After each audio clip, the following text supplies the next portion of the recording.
জীবনে সব থেকে বড় গুণের মান আদব। যত বড় ডিগ্রিধারী হোক, আদব নাই ওর কোনো মূল্য না। আর একজন রিক্সা ড্রাইভার খুব বিনয়ী, খুব আদবওয়ালা, তার অনেক মূল্য, সবাই মোহাম্মত করে, দোয়া করে।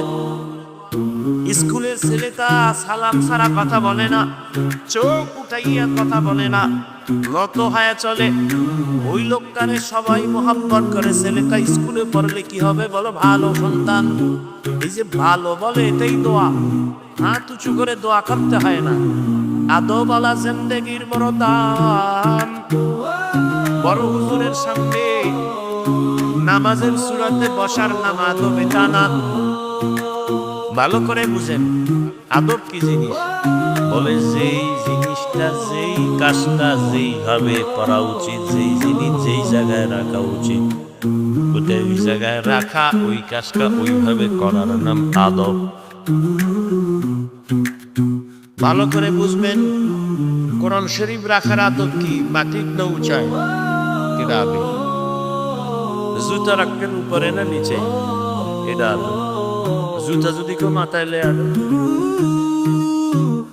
এটা আদব হবে? বেয়াদব পেন না, এটা কি হবে না? আদব হবে।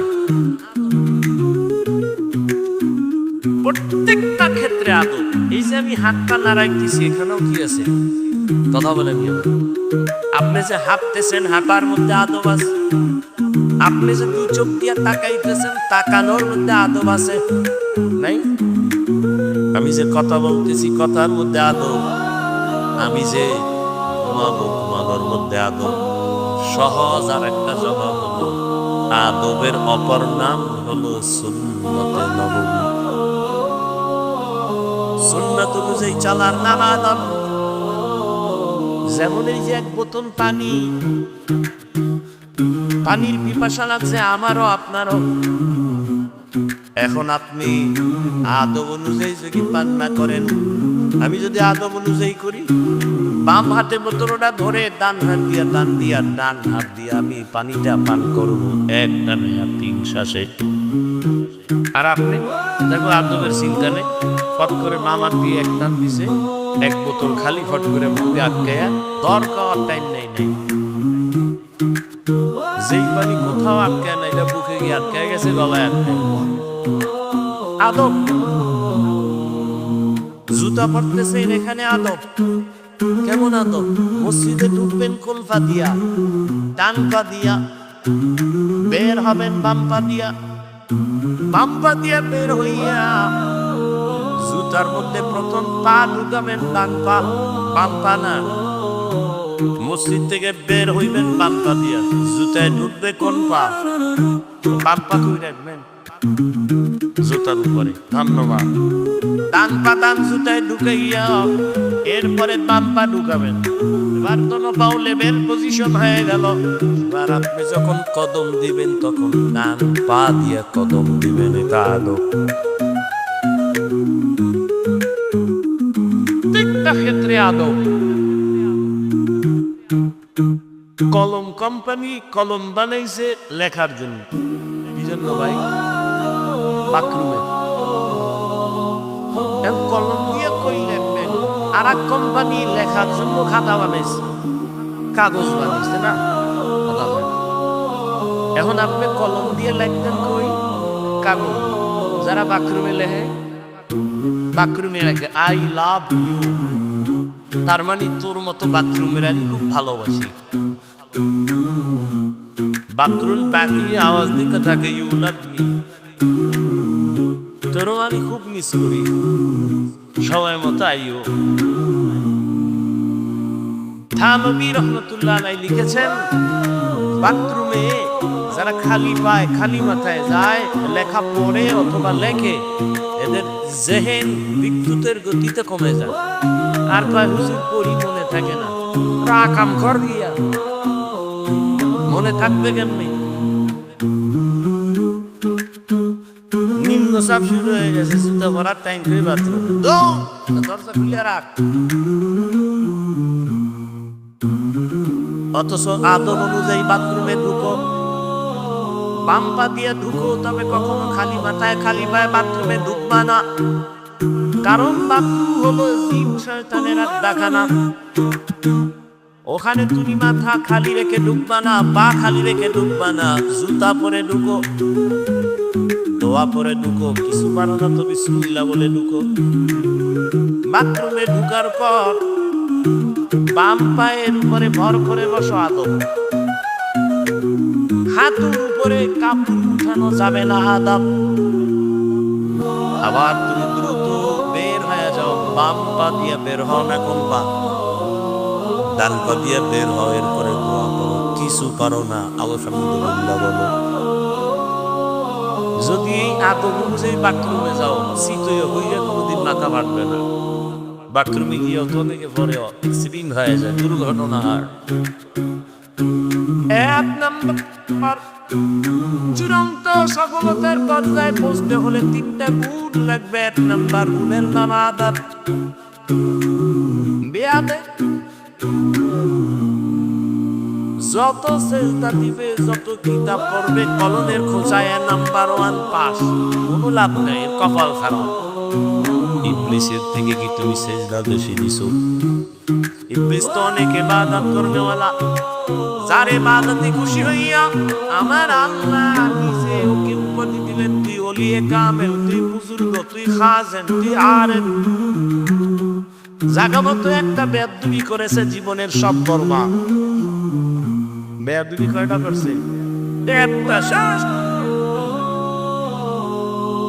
জায়গা মতো বেয়াদবি একটা করেছে, জীবন শেষ। এই জন্য আদবওয়ালা জিন্দেগির বড় দাম। মান তাওয়াযা লিল্লাহ রাফাআহুল্লাহ। নিজের বিনয়ী করে চল, তোমার মর্যাদা শুধু বাড়তেই থাকবে, বাড়তেই থাকবে। কে বাড়াবেন? তোমার খুশি লাগবে, বিনয়ী হয়ে চলো, আর কিছু দরকার নাই। তুমি কিতাব বুঝো না বুঝো, পরীক্ষায় পাস করো না করো, তুমি চেষ্টা করে যাও, বিনয়ী হয়ে চলো। কিতাবের সাথে বেয়াদবি করিও না, ইলমের সাথে বেয়াদবি করিও না, ইলম ওয়াদের সাথে বেয়াদবি করিও না। দেখো তোমার মর্যাদা কই চলে যায়। কাবিলিয়ত দাদিউদা সবদিস ওকে সন্ত কাবিলিয়ত দাদিউস। আল্লাহ যারে মর্যাদা দিবেন, হাদিসে পাকে রহমতের নবী বলেন, লোকটা এত বিনয়ী হয়ে চলে, কিন্তু আল্লাহ খুশি হয় তার মর্যাদা বাড়াবেন। মর্যাদা বাড়ানোর জন্য যে আমলের মেডিসিন লাগে, বান্দার ওই আমল নাই। নবী বলেন, তখন আল্লাহ ওই বান্দাকে কঠিন একটা পরীক্ষায় ফালায়, ধৈর্যের পরীক্ষা নিয়ে তার মর্যাদা বাড়ায় দেয়। অসুস্থ বানায়, যদি ধৈর্য ধারণ করে আল্লাহ মর্যাদা বাড়ায়। মর্যাদা আল্লাহ বাড়াবেন, এখানে কোনো যোগ্যতা লাগবে না। বিনয়ী হয়ে চলো, যোগ্যতার কোনো বাহাদুরি চলবে না। আল্লাহ মর্যাদা বাড়াবেন, বাহাদুরি বন্ধ করো। बता दो अपना हस्ती को अगर कुछ मर्तबा चाहो कि दाना खाक में मिलकर गले गुलजार होता है। নিজেকে যদি বড় বানাতে চাও, বড়দের কদমে নিজেকে করে দাও বিলীন। আল্লাহ যোগ্যতা দেখে না, বরং বিনয়ী হও। আমি কিছু জানি না, কিছু জানি না, কিছু জানি না। দুনিয়ার ভিক্ষুক যখন মানুষের বাড়ি দাঁড়িয়ে গিয়ে ভিক্ষা চায়, কৌশল করে, অনেক কৌশল, অনেক চালাক ভিক্ষুক। মা থাকলেও আমার মা নাই, বাবা থাকলেও বাবা নাই, ভিক্ষা দাও। তোরে চিনি, তোর না স্টাফ আছে, তুই বাড়ির দরজায় দাঁড়ায় এখন বাপ নাই। করোনা করোনা, শুনো, আমি এটা একটা কৌশল দৌড় করেছি। মালিকের সামনে দাঁড়ায় যতবার নাই নাই নাই নাই বলবো, ততবার মালিকের মায়া বেড়ে যাবে, ভিক্ষাও বেশি পাবে। আল্লাহ কয়, বান্দা ভিক্ষুক যদি নাই নাই নাই নাই বলে যদি ভিক্ষা বেশি পায়, ও বান্দা তুই আমার দরজায় গিয়া যদি বলতে পারো, হে আল্লাহ আমার কিছুই নাই, মানুষ আমারে আলেম বলে, মুফতি বলে, মুহাদ্দিস বলে, কোটিপতি বলে, আমার কিছুই নাই, টাকা নাই, বাড়ি নাই, গাড়ি নাই, কিচ্ছু নাই, এক পর্যায়ে আমিও নাই। ও আল্লাহ তুমি আমারে মাফ করে দাও। কাছে যদি নিজের অন্তর থেকে বলো আমার কোনো যোগ্যতা নাই, আল্লাহ মর্যাদা বাড়াবেন, আল্লাহর মায়া জমে যাবে। নিজের ছোট মনে যদি করতে পারো, আল্লাহ মর্যাদা বাড়ায় দিবেন। আর যারা আমার অনেক কিছু আছে, আমার মতো বড় বক্তা কেউ নেই, বড় আলেম কেউ নেই, আল্লাহ বলেন যাও আছে তাও তোমার থেকে বিদায় হয়ে যাবে। এই জন্য রহমতের নবী সব সময় দোয়া করতেন, আল্লাহুম্মা জাআলনি ফি আইনি সাগীরা ওয়া ফি আ'য়ুনিন নাসি কাতীরা। আদোবালা জিন্দেগির বড় দাম, পৃথিবীর এক বাদশার নাম বড় বুজুর্গ, রাষ্ট্র চালাবার বুজুর্গ, সুলতান মাহমুদ গজনবী রাহমাতুল্লাহি আলাইহি। তার ইন্তিকাল হয়ে গেল। তার কেউ স্বপ্ন যদি সাক্ষাৎ, প্রশ্ন করা হলো, সুলতান আপনার কবরের কি হালাত? বলে আল্লাহ আমাকে মাফ করে দিয়েছেন। ও সুলতান আপনাকে আল্লাহ মাফ করলেন এবং কি বড় আমল করেছেন? সুলতান মাহমুদ গজনবী বলেন আমার বড় কোনো আমল নাই, একটা আদবের কারণে আল্লাহ আমাকে মাফ করে দিয়েছেন। কিসের কারণ? কি আদব? আমি একদিন সফর করতেছিলাম, চলতি পথে যাত্রা বিরতি করলাম, রাত্রি যাপনের জন্য এক গরিবালায় ঢুকলাম। আমার এই জীর্ণ শীর্ণ ঘরের এক পাশে আমাকে থাকার জন্য একটু জায়গা দিল। আমার যেই জায়গায় দিছে ঘুমানোর জন্য, আমি ওখানে শুইয়া হঠাৎ করে নজর করে দেখি আমার পায়ের কিনারায় একটা উঁচু জায়গায় জিন্দ কোরআন শরীফ রাখা। আমি শুয়ে শুয়ে চিন্তা করলাম, আমি এখানে আরামে ঘুমাবো, কোরআন শরীফ এখানে থাকবে, এটা কেমন হয়? আমি মনস্থ করলাম না, কোরআন শরীফটা অন্য রুমে আমি রেখে আসি। এই ভাইবা আমি উঠলাম, কোরআন হাতে নিয়ে যখন আমি 1 2 3 4 কদম দিয়া অন্য রুমে গিয়ে রাখবো, হঠাৎ করে আমার অন্তরে আবার বাড়ি মারলো। আরে কোরআন শরীফ দূরে সরাইয়া আমি কি করি, আমার আরামের ব্যবস্থা করতেছি। আসলে তান্দার কোরআন বড় দামি। আমি তো ময়লার মধ্যে ঘুমাইলে, বালুর মধ্যে ঘুমালেও তো হবে, আল্লাহর কোরআন কেন আমি ভিন্ন জায়গায় ময়লা জায়গায় রাখবো আর আমি আরামে ঘুমাবো না? আমি কোরআন শরীফ সুন্দর জায়গায় রেখা প্রয়োজনে আমি ময়লা জায়গায় ঘুমাবো। আমি উল্টা ব্যাগ করে এসে আবার ওই কোরআন ওই জায়গায় সুন্দরভাবে মুছে রাখলাম। এই যে কোরআনের উপরে মুহাব্বতের আদব দেখাই না, আমার আল্লাহ এর বরকতে আমাকে মাফ করে দিয়েছে। আদবালা জিন্দেগির বড় দাম। অহংকারী মানুষগুলোর এই জমিনে কোনো দাম নাই। বড় আদবালাদের মূল্য অনেক বেশি। এজন্য 1 নাম্বার, সিরাতাল মুস্তাকিমের পথে যদি আগাতে চাও, 1 নাম্বার গুণ আদব। বেয়াদব কোনোদিন এই জায়গায় পৌঁছতে পারবে না। 2 নাম্বার হলো ধৈর্য। কি? ধৈর্য না থাকলে কেউ আগাতে পারবে না। এই যে আপনারা বসছেন, ধৈর্য না হলে সম্ভব। নামাজে দাঁড়াইছে, ধৈর্যর পরীক্ষা আসতেছে বাবাজান, তাহাবির সময় দেখা যাবে ওরে ধৈর্য। মুসল্লিরা বলে আমগো হাফেজ সাহেব তেলাওয়াত করে, না জানি বিদ্যুৎ ফেল। কে কত তাড়াতাড়ি তারাবি বাড়াইতে পারে? ঘড়ির টাইম আমগো লাগছে 1.5 ঘন্টা, কেউ বলে আমগো 5 মিনিট কম, আমগো হাফেজ সাহেব চালু।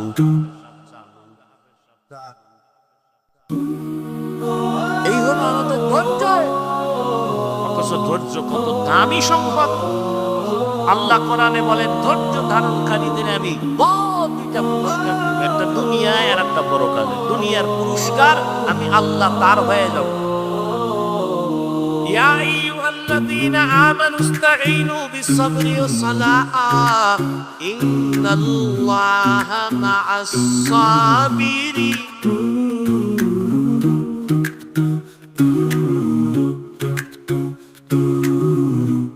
আমি আল্লাহ তার হয়ে যাব। আখিরাতের পুরস্কার আমি ধৈর্য ধারণকারী। আখিরাতের পুরস্কার হলো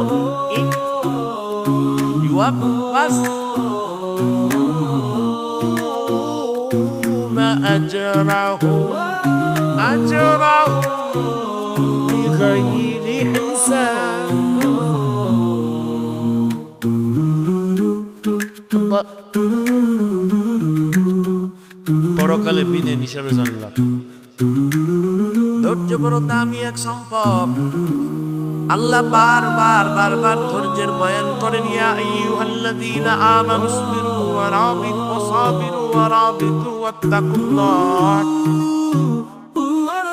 রব্বানা আফরিগ আলাইনা সাবরান ওয়া সাব্বিত আকদামানা আনসুরনা আলাল কওমিল কাফিরিন। ধৈর্য বড় দামি সম্পদ। ইসমাঈল নবীর ধৈর্য ছুরির নিচে গিয়া পরিচয় দেয়, ও বাবা তাড়াতাড়ি আমারে জবাই করেন, আমাকে ধৈর্য ধারণকারীদের মধ্যে আপনি পাবেন। সাতাজিদুনি ইনশাআল্লাহ ইনশাআল্লাহু মিনাস সাবিরিন।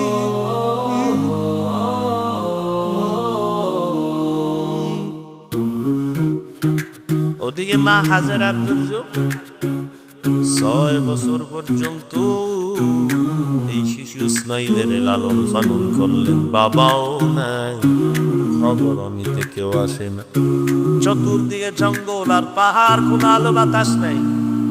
মা এই বাচ্চাটারে তিলে তিলে বড় বানাইছেন ধৈর্য ধারণ কইরা। কঠিন পরীক্ষা। বাবারে আল্লাহ কয় তাড়াতাড়ি জবাই করতে নিয়ে যাও। মা সন্তানের বিদায় দেয়, যাও বাবার সাথে দাওয়াতে যাও। ইবলিস আইসা হাজেরারে ধোঁকা দেয়, ছেলেরে কই পাঠাইছো?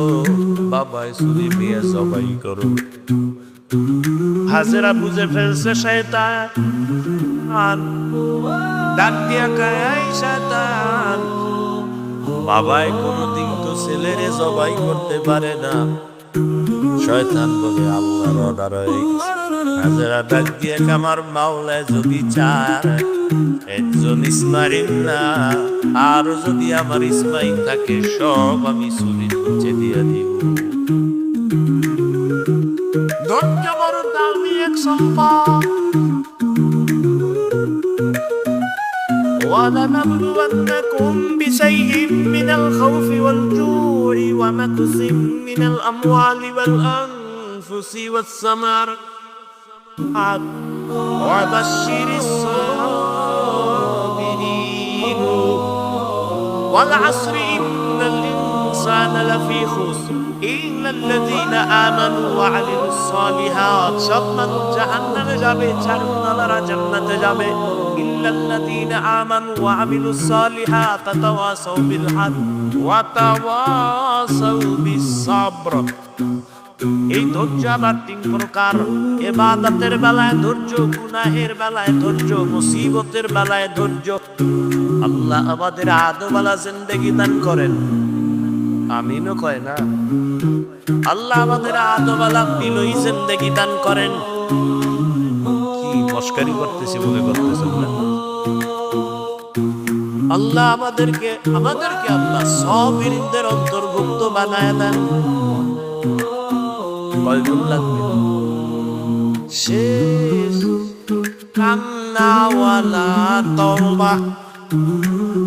চোরের মুখে তওবা না, চোরের যখন ফিডা দেয় চুরি করবি নি, জীবনেও না। অন্তরে কয় সুযোগ পাইলে তোর পকেটও ছাড়ুন না। এই তওবায় হবে না। ইয়া আইয়ুহাল্লাযীনা আমানু তুবু ইলাল্লাহি তাওবাতান নাসুহা, নিরঙ্কুশ তওবা, গলায় ছুরি লাগবে। আমি আল্লাহর মহাব্বতে এমন তওবা করলাম, আমি মরে যাব, কোনদিন গাড়ির মধ্যে অস্ত্র লাগাবো না। কান্নাওয়ালা তওবা, তওবা তো করি, চোখে পানি আসে না। কিয়ামত পর্যন্ত চোখে পানি আসার জন্য তোমার দিলটা নরম লাগবে। দিল শক্ত হলে ওই চোখে পানি আসবে না। আর দিল নরম করার একমাত্র মেডিসিন গভীর রাতে আমার আল্লাহর সাথে কথা বলা। অতিও গভীর ভাই আরাজনি যখন নীরবে প্রভুর নাম জপিও তখন, প্রভুর করুণা যদি পাইবারে চাও, গভীর রাতে উঠে প্রভুর গুণগান গাও। আল্লাহ আমাদের কাছে একটা টাইমে আসেন না, প্রথম আসমানে। কোথায়, কোন সময় আসে? ফজরে। এ ভাই, ফজরে না জোহরে? কথা কম না কেন? ভোর রাতে। কয়বি কোন দিন আসেন? কেন আসেন? বান্দার থেকে কিছু নিতে না দিতে? নিতে। আপনাদের কিছু লাগে না? টাইমে ঘুমাইয়ে একবার যদি পাইলাম না, কেন জুতার বাড়ি দরকার? আল্লাহকে আমি দিতে আসি প্রতিদিন, আমি দেওয়ার জন্য আসি। তুই ঘুমাও কেন? ইয়া আইয়ুহাল মুযাম্মিল কুমিল লাইলা ইল্লা কালিলা। ও রহমতের নবী কম্বলওয়ালা, রাতের কিছু অংশ দাঁড়াইয়া আমি আল্লাহ সান্নিধ্যে সময় ব্যয় কর। আমি আল্লাহ প্রথম আসমানে আসি বান্দাকে দেওয়ার জন্য, নেওয়ার জন্য আসি না।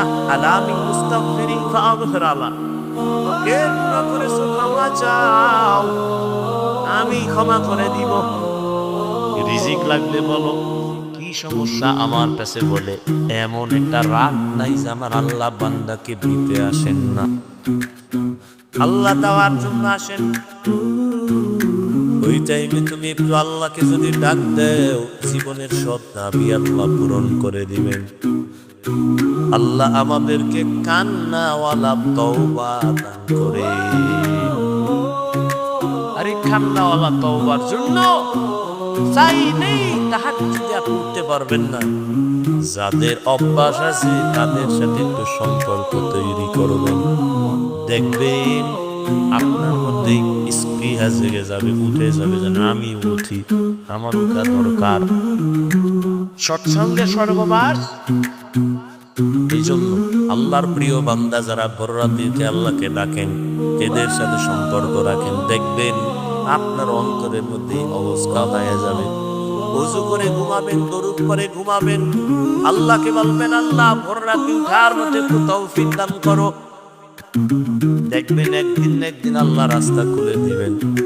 আল্লাহ যেভাবে চেষ্টা করে আল্লাহর পথে আগাইলে আমরা আল্লাহকে পাবো, ওইভাবে পরিপূর্ণ চেষ্টা করা তৌফিক আমাদের দান করে। আল্লাহ কবুল করেন। বলে না, বিশাল আয়োজন। আল্লাহ এই আয়োজনকে হেদায়েতের জরিয়া বানায়। ইমাম পরিষদ এই সুন্দর এক আয়োজন করেছে উম্মতের খেদমতের জন্য। এই জন্যই তো আমি বলি বাংলাদেশে, আই বাংলার দেশের জাতি, এ জমিনে তুমি যার পিছনে ঘুরে ঘুরে দাড়ি কেন, নামাজ ছাড়ো, এটা সব চান্দাবাজার ধান্দাবাজ। জমিনে তোমার একমাত্র নিরেট বন্ধু, নিঃস্বার্থ বন্ধু